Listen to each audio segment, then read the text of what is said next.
Welcome back. बात हो रही है सेनेट इंतखाबात के हवाले से और जोड़ तोड़ अरूज पर है। ख़ास तौर पे सियासी जमातें, अपोजिशन और इत्तेहादी हुकूमती जमातें सारी एक दूसरे से इस वक्त जोड़ तोड़ में लगी हुई हैं। देखना ये है कि सबसे जो कांटे का मुकाबला है वो इस्लामाबाद में है और इस्लामाबाद में हुकूमत की तरफ से हफीज़ शेख साहब और PDM तहरीक की तरफ से यूसुफ रज़ा गिलानी साबिक़ वज़ीर आज़म मद्दे मुकाबिल हैं। इस मुकाबले को एक गेम चेंजर के तौर पे देखा जा रहा है पॉलिटिकली, और अगर यूसुफ रज़ा गिलानी जीतने में कामयाब हो जाते हैं तो PDM ये कह रही है कि ये अदम एतमाद होगा हुकूमत के ख़िलाफ़। देखना ये है कि क्या नंबर गेम्स पूरे हैं, और आसिफ अली ज़रदारी साहब चूँकि इस्लामाबाद में मौजूद हैं और दूसरी तरफ वज़ीर आज़म इमरान खान साहब भी अपने इत्तेहादियों से MPs के साथ मुलाकातें कर रहे हैं। और वो वज़ीर आज़म जो 2.5 साल से MPs को नहीं मिल रहे थे, MPs के गिले शिकवे हैं। सिंध में अगर हम बात करें, खुर्रमशेर जमान साहब ने इल्ज़ाम लगाया था कि पाकिस्तान पीपल्स पार्टी ने हमारे MPs को अगवा कर लिया है, लेकिन उनका जब बयान आया उन्होंने कहा कि हम नाराज़ हैं चूँकि टिकट्स जो है उनकी जो तकसीम है वो सही नहीं हुई। शाह साहब, सबसे बड़ा जो इशू बना, आपने बड़ा ज़बरदस्त हैंडल किया। सबसे अच्छी टिकटिंग की जो टिकट्स की जो तकसीम थी वो पाकिस्तान पीपल्स पार्टी ने की है इस दफ़ा भी, और पिछले साल भी हमने देखा कि उस वक्त जो लालजीन साहब थे और कृष्णा, बहुत ही कृष्णा हाँ, कुमारी वो बड़े बड़े अच्छे, इस दफ़ा भी आपने बड़ा बैलेंस रखा। हमने लेकिन ग्राउंड हुकूमत लेवल इस चीज़ में मार खा गई, और अभी तक उनके लोग वो नाराज़ हैं कि चूँकि जो टिकट्स कह रहे हैं कि कोई ATM मशीन है उसको टिकट दे दिया, कोई टेक्नोक्रेट है, कोई बाहर के लोग हैं, पार्टी के लोगों को नहीं नवाजा गया। देखिए, पाकिस्तान पीपल्स पार्टी की ये रवायत रही है कि अपने जो वर्कर्स हैं जी उनको ये हमेशा ही ऊपर लाते हैं और उनको रहनुमाई का मौका देते हैं।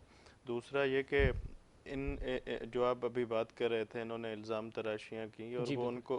उनको हमेशा ही मुंह की खानी हाँ, पड़ती बैक है। बाउंस हो गया। और अभी मैं देख रहा था न्यूज़ के वो जो MPs हैं उन्होंने कहा कि हम जो है नाराज़ हैं इनसे और हाँ, हमें अगवा किसी किसी ने ने नहीं अगवा किया और नहीं कौन किया। कर सकता है, उन्होंने अब ये कहा। देखें, ये ऐसे इल्ज़ाम तो अब इन 2 दिनों में लगेंगे, हॉर्स ट्रेडिंग के लगेंगे और इस तरीके के लगेंगे। मैंने पहले भी थोड़ी देर पहले आपको अर्ज़ किया था कि हमें अल्लाह का करम है कि कोई परवाह नहीं है किसी चीज़ की। हम पुरएतमाद हैं, हमें यकीन है कि इंशाल्लाह हम जीतेंगे। और दूसरी बात यह कि लोगों ने जो है, आप अभी अदम एतमाद की बात कर रहे थे, तो मैं पहले भी कह चुका हूँ कि ये जो बाई इलेक्शंस हुए थे इनमें अवाम ने फ़ैसला दे दिया। अब इंशाल्लाह जो बाज़मीर लोग होंगे, जो MPs भी हैं, जो इनके भी साथ हैं, जिन्होंने 2.5 साल अगर इनके साथ गुजारा है, तो सही। वो अगर अपने हलके के लोगों के हकूक़ के लिए सही। और अपने मुल्क के मुफाद के लिए अगर सोचेंगे ठीक तो है। ज़रूर वो अपना अच्छा फ़ैसला अच्छा करेंगे। फैसला करेंगे इस पे। पाकिस्तान तहरीक इंसाफ का पॉइंट ऑफ व्यू भी लेते हैं। अरसलान ताज साहब ने हमें ज्वाइन किया है, MP हैं पाकिस्तान तहरीक इंसाफ के, बड़े एक्टिव हैं, और ख़ास तौर पे चूँकि अब सेनेट इंतखाबात हो रहे हैं। अरसलान ताज साहब, किस तरह देखते हैं? खुर्रमशेर ज़मान साहब ने कहा था कि हमारे जो MPs हैं उनको PTI पाकिस्तान पीपल्स पार्टी ने अगवा किया है। अब हम देख रहे हैं कि वो उनका बयान सामने आ गया, वो कह रहे हैं कि हम हुकूमत की और हमारी पार्टी की जो हिकमत अमली है, जो टिकट्स की तकसीम है, उसकी वजह से नाराज़ थे। हमें किसी ने अगवा नहीं किया। क्या कहेंगे आप? देखिए जी, सेनेट का जो इलेक्शन का भी जो देखा है हमने मामला, जी। वो जैसे ही आज सुप्रीम कोर्ट की हुक्म जारी हुआ है उसके बाद से सूरत हाल पूरी तब्दील हो गई है। और उसकी वजह यह है कि पहले छुप छुपा के दूसरे तरीकों से वोट मुखालफिन के डब्बों में डाल दिए जाते थे, लेकिन क्योंकि सुप्रीम कोर्ट ने जो डायरेक्शन दी है वो साफ वाज़ेह है कि अब ट्रेसेबल वोट होगा। ठीक। तो उसको देखते हुए हमें लगता है कि जिनके सो कॉल्ड ज़मीर जागने थे पीपल्स पार्टी के मुताबिक, वो ज़मीर जो है वो वीडियो पे ज़रिए जो है वो जाग रहे हैं। और ये क्या बात है कि पीपल्स पार्टी हमेशा जो अपने सेनेट इंतखाबात में अपने कैंडिडेट्स लेके आती है, वो जितना उनके हक में वोट आने होते हैं उससे कई गुना ज़्यादा जो है वो कैंडिडेट्स ले आते हैं। इसका मतलब कि पहले से ही पीपल्स पार्टी ने कोई ऐसी फॉर्मूला बनाया होता है, कोई ऐसी साजिश बनाई हुई होती है कि उनको पता होता है कि उन्होंने बंदे तोड़ने हैं। जो लुंडा बाजार जरदारी साहब हमेशा लगाते हैं सेनेट के दौरान, वो लुंडा बाजार जो है वो उन्होंने लगाना है। ये तो साफ बात है, पिछली बार भी जो हुआ उसके ऊपर जरदारी साहब का नाम आया। अभी भी जो पीपल्स पार्टी कर रही है, डरा धमका के, FIR कटवा के, ऑपोजिशन ठीक लीडर है को अंदर अरसलान डाल ताज के। साहब, लेकिन 20 एमपीएस जो आपके बिके थे वो तो आप ही के एमपीएस थे, यानी अगर हम ये मान भी लेते हैं कि पाकिस्तान पीपल्स पार्टी या किसी दूसरी जमात ने उनको तोड़ा है, यहाँ पे बात किसी एक जमात की तो हो ही नहीं रही, दोनों तरफ से वो हो रहा है। जहांगीर तरीन साहब को हमने देखा किस तरह वो हो रहा है, अभी पंजाब में आपको इसी चीज़ का सामना करना पड़ रहा था, लेकिन वो चूँकि आपने वहाँ पे बिला मुकाबला करवा दिए, अच्छी बात है। इस तरह की कोशिशें आप KP और सिंध की तरफ भी करना चाह रहे हैं, लेकिन इल्ज़ाम दोनों तरफ है, पाकिस्तान पीपल्स पार्टी आप पे लगा रही है। दोनों तरफ नहीं है, दोनों तरफ नहीं है। बड़ी वाज़ेह मिसाल है कि पंजाब में जो हमने किया, हमने उतने ही कैंडिडेट उतारे जितने हमारा प्रोपोर्शनेट वोट ठीक। बेस बन रहा था। कर सिंध में भी हमने उतने ही कैंडिडेट उतारे जितना हमारा प्रोपोर्शनेट बनता था। हमारे जॉइंट अपोजिशन के 5 बन रहे थे वोट, तो हमने जी। 5 कैंडिडेट ही निकाले।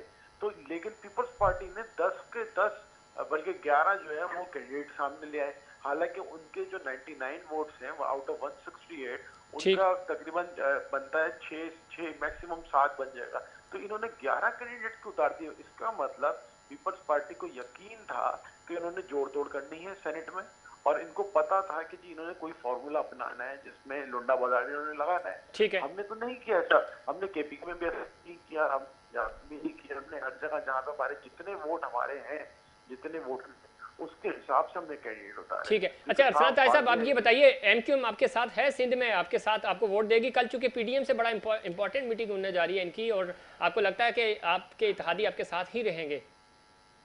देखें, MQM को हमारे साथ इत्तेहाद में है, वफाकी सतह पे भी, सूबाई सतह पे भी, और अभी हमारा डिनर भी था MQM उसमें हमारे साथ भी है, और हमारे ज्वाइंट कैंडिडेट्स हैं, जो अगर आप कहें तो वो ज्वाइंट कैंडिडेट्स ही हैं। तो MQM बिल्कुल हमारे साथ है, और वो एक अलग जमात बिल्कुल है, उसकी अलग शनाख्त है। अब वो अभी तो हमारे साथ ही। ठीक है, लाइन पे रहिएगा अरसलान ताज साहब। हमारे साथ रियाज हुसैन शाह, मामले खुसूसी CM सिंध, हमारे साथ मौजूद हैं, उनका पॉइंट ऑफ व्यू भी जानते हैं। अरसलान ताज साहब की गुफ्तगू आपने सुनी, उन्होंने क्या लुंडा बाजार लगाया हुआ है। जरदारी साहब ने खरीद और फरोख्त हमेशा पाकिस्तान पीपल्स पार्टी करती रही। देखिए, मैंने पहले अभी थोड़ी देर पहले भी कहा था, ये घबराहट में ऐसे इल्ज़ाम अब 2 दिनों में लगेंगे, ये तो बौखलाए हुए हैं, अब तो ये ऐसी बातें करेंगे। थोड़ी देर पहले खुर्रम शेर जमा साहब ने कहा था कि अगवा हो गए थे, मगर वो सामने आ गए कि हम भाई नाराज़ हैं इनसे। ठीक। तो ऐसे काफ़ी नाराज़ इनसे पंजाब में भी थे, ऐसे काफ़ी नाराज़ इनसे KPK में भी हैं, ऐसे काफ़ी नाराज़ इनसे बलूचिस्तान में भी हैं। तो ऐसे काफ़ी हो सकता है सिंध में तो ज़ाहिर भी हो गए। तो अब इलेक्शन जब गुजर जाएगी तो ये ऐसे ही इल्ज़ाम लगेंगे तो कि जमहूरी जमात है, वो नाराज़गियाँ तो होती हैं, आपको भी पता है, हर किसी की होती है, मगर ये कि अगर नाराज़गी में किसी को वोट दे दिया तो क्या वो ख़रीद लिया? ऐसा तो हो नहीं सकता। हर किसी की ज़मीर की बात है, दे सकते हैं किसी को भी।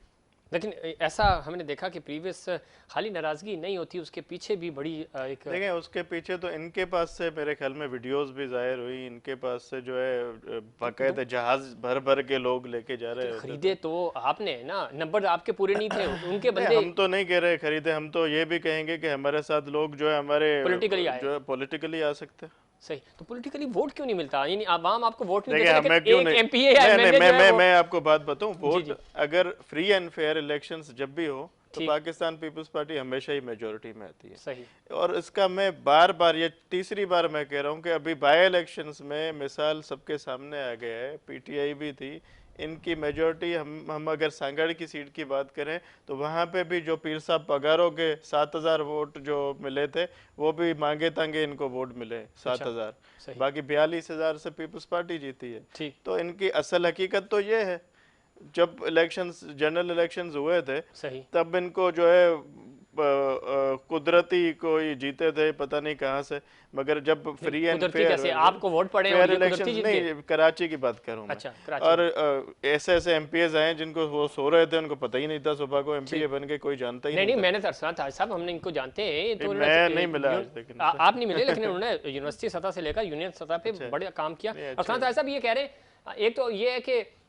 हम पॉलिटिकली लोगों को कन्विंस कर लेते हैं तो वो हमें वोट देते हैं, चूँकि वो हमारे जमहूरी रवैयों की वजह से हमें वोट देते हैं, आपसे नाराज़ होकर, हम किसी को ख़रीदते नहीं हैं। रियाज हुसैन शाह साहब का कहना है ऐसा। अरसलान ताज साहब। असलान ताज साहब, आप सुन सकते हैं मुझे? हमारा राब्ता मुनक़ता हो गया। हम कोशिश करेंगे कि असलान ताज साहब से हमारी गुफ्तगू हो सके। शाह साहब, ये इल्ज़ामात राशि हैं अपनी जगह, लेकिन अब आप ये बताएं, चूँकि वक्त भी कम है प्रोग्राम का, इस्लामाबाद अगेन, चूँकि सिंध तो आप वैसे ही विन कर जाएंगे, आपके पास नंबर्स हैं, इंशाल्लाह। और KP और बाकी जगह आपका इत्तेहाद भी चल रहा है, पंजाब वैसे ही वन साइडेड हो गया। इस्लामाबाद में आपको लगता है गिलानी साहब अपसेट करने जा रहे हैं? जिस तरह की एक हाइप है, मीडिया टॉक शोज़ हो रहे हैं, और हम देख रहे हैं कि हुकूमत पे भी पहली दफ़ा ऐसा है कि उन पर प्रेशर पड़ा हुआ है। देखिए, ये हुकूमत जब से बनी है तब से ही इन पे प्रेशर है, और ये खड़ी 4 सीटों पे जो अच्छा, इत्तेहादियों के कंधों पे है। दूसरी बात ये कि अगर मैंने अभी भी बात की थी कि एक हमारे यूसुफ रज़ा गिलानी साहब जो हैं, वो बड़े एक जो है रिस्पेक्टेबल, और बिल्कुल उनका अच्छा बैकग्राउंड है, और हमारे PM भी रह चुके हैं पाकिस्तान के, और जी, उनका हमेशा ही दामन भी साफ रहा है। और अभी जो उम्मीदवार हैं, मेरे ख्याल में हमारे जो यूसुफ रज़ा गिलानी के टक्कर का कोई नहीं है, और बड़े मजबूत हैं, और इंशाल्लाह मैंने बार बार ये भी कहा है कि हम पुरुम्मीद हैं, इंशाल्लाह वो जीतेंगे। बिल्कुल उम्मीद रखनी चाहिए, लेकिन दूसरी तरफ चूँकि थोड़ा सा हम देख रहे हैं PDM का जो इत्तेहाद हमें नज़र आया, उसमें भी थोड़ा सा चीज़ें शेक होती हैं और नहीं हुई जी, हैं अभी शेक। आप लेकिन आपको लगता है कि सेनेट मौलाना पे कम से साहब कम सारे मौलाना साहब ने जी आपने प्रेस कॉन्फ्रेंस जी जी सुनी होगी उनकी भी, और उससे पहले देखें, ये PDM का हमारा मुत्तहद और सबका मिला हुआ एक उम्मीदवार है, बिल्कुल मुत्तफ़िका है मुत्तफ़िका है, जी, सैयद यूसुफ और ऐसा ही रज़ा है। गिलानी साहब। तो इंशाल्लाह आप रिजल्ट सामने आएंगे, रिजल्ट और सामने आएंगे, और उम्मीद है रिजल्ट अल्लाह, बिल्कुल सामने आने भी और चाहिए। इंशाल्लाह उम्मीद है जीतेंगे। कि ये जो इलेक्शंस होंगे, और ख़ास तौर पे हॉर्स ट्रेडिंग का जो मामला है, ये ना ख़त्म होने वाला एक सिलसिला शुरू हो चुका है। और शो ऑफ हैंड्स के पे आज जो फैसला आया, उस फैसले की अगर हम बात करें तो उसमें चूँकि हुकूमत जो ऑर्डिनेंस लाना चाह रही थी उस पर तो नहीं, लेकिन खुफिया बैलेटिंग के ज़रिए ही इंतखाबात होंगे। अब ये बताएं शाह साहब, जब खुफिया बैलेट हो रहा है अब तो और आसान हो गया, जो हुकूमत ये कह रही थी। देखिए, मेरी अगर अगर किसी ने पैसे लिए भी हैं शाह साहब, तो ये कहाँ पता चलता? डील्स उधर दुबई में, UK में हो रही होती हैं, पाकिस्तान में बैठ के कौन पैसे वो लेता है? तो हर किसी का ज़र्फ है जो करता है, हम तो इस बात को हम भी जो है डिनाई करते हैं कि ये सही अमल नहीं है। दूसरी ठीक, बात ये है कि हम पहले भी कह चुके थे कि आइन के दायरे में रहते रहकर हुए हर चीज़ हो तो वो बेहतर लगती है, ठीक। मगर इन्होंने ऑर्डिनेंस जो है वो करवा अच्छा, दिया। ऑर्डिनेंस भी 1 महीना पहले लेके आए? देखिए, ये 2 साल थे इनके, शुरू में ले आते, वो तब तक बार कानून बार साजी हो सबने सकती कहा थी, है कि डिबेट हो पहले सकती थी इस सदर पे। साहब पढ़ लेते फिर वो बात होती, ठीक, वो पढ़ते नहीं, जो हुक्म मिलता है वो कर देते हैं। ठीक है। मगर बात यह है कि अभी वही कोर्ट ने भी कह दिया कि आर्टिकल के मुताबिक ही आप जो है इलेक्शंस हो गए, बाकी जो बातें की हैं वो उन्होंने एक एडवाइस दी है इलेक्शन ऐसे कमीशन एडवाइस, को। और सुप्रीम कोर्ट कानून साजी कर भी नहीं सकता, वो एडवाइस ही देगा, वो एडवाइस दी है, एडवाइस ही कर अब सकता वो है। इलेक्शन कमीशन का है कल इख्तियार है क्या कि वो क्या कहते हैं कि वो करता है। क्या करें। अच्छा, एक चीज़ आखिरी, और चूंकि मुझे वाइंड अप करना है प्रोग्राम में, आपको लगता है कि शायद सिंध में भी आप कोई सरप्राइज़ करेंगे, एक आध सीट ऊपर निकल आ सकती है जिस तरह हमने प्रीवियस देखा, या देखिए, जितनी आपकी सीट्स हैं उतनी ही जाएंगी? हमारी तो माशाल्लाह मेजॉरिटी है, और अगर हमारे साथ हमारे अच्छे रवैये से हमारी हुकूमत के जो जो हमारे रवैये हैं जी, और हमारे कारकर्दगी है, उनको देख के मुतासिर होके कोई हमारे साथ MQM आना या कोई चाहता आ है, जाता है तो मुतासिर होके आना चाहता है, और हमारे लीडरशिप मिल भी रहे हैं सबसे, ठीक है, उनसे जो हर किसी का हक है ठीक है, कहने का, अपोजिशन तो जमातों से उनसे अगर कोई हमसे राज़ी होके आता है तो वेलकम भी करेंगे। सकते हैं, ठीक, हो भी सकता है सिंध में भी कोई सरप्राइज़ हो सकता है, मे भी हुकूमत की एक आध सीट जो है वो सिंध से कम भी हो जाए, क्योंकि उनकी कारकर्दगी ऐसी नहीं है। और अभी जो हमने बयान देखे हैं उनके नाराज़ MPs के, तो अगर नाराज़ MPs के पाकिस्तान पीपल्स पार्टी को वोट दे देते हैं तो इसमें पाकिस्तान पीपल्स पार्टी को आप इल्ज़ाम नहीं दे सकते, या किसी भी जमात को इल्ज़ाम तराशी नहीं कर सकते। रियाज शाह साहब, बहुत शुक्रिया, आपने प्रोग्राम में वक्त दिया। देखते हैं, कल का दिन बड़ा इंपॉर्टेंट है, चूँकि कल आखिरी दिन है, जोड़ तोड़ और पॉलिटिकली जो हम देख रहे हैं, हॉर्स ट्रेडिंग का जो मामला है, ये भी बार बार सामने आ रहा है। कल का दिन बड़ा इंपॉर्टेंट है। परसों हम देखते हैं कि सेनेट इंतखाबात किस तरफ जाते हैं, कौन जीता है। यूसुफ रज़ा गिलानी साहब पे बड़ी नज़रें हैं और तमाम ही लोग इस इलेक्शन को एक पीडीएम के लिए भी और हुकूमत के लिए भी एक सरप्राइज़ होगा। देखते ये हैं कि क्या ये सरप्राइज़ हुकूमत के हक़ में जाएगा या उनके खिलाफ। नाज़रीन, ये था हमारा आज का प्रोग्राम। उम्मीद करता हूँ दीगर प्रोग्राम्स की तरह आज का प्रोग्राम भी आपको पसंद आया होगा। मुझे और इनसाइड पाकिस्तान की पूरी टीम को दीजिए इजाज़त। अल्लाह निगहबान।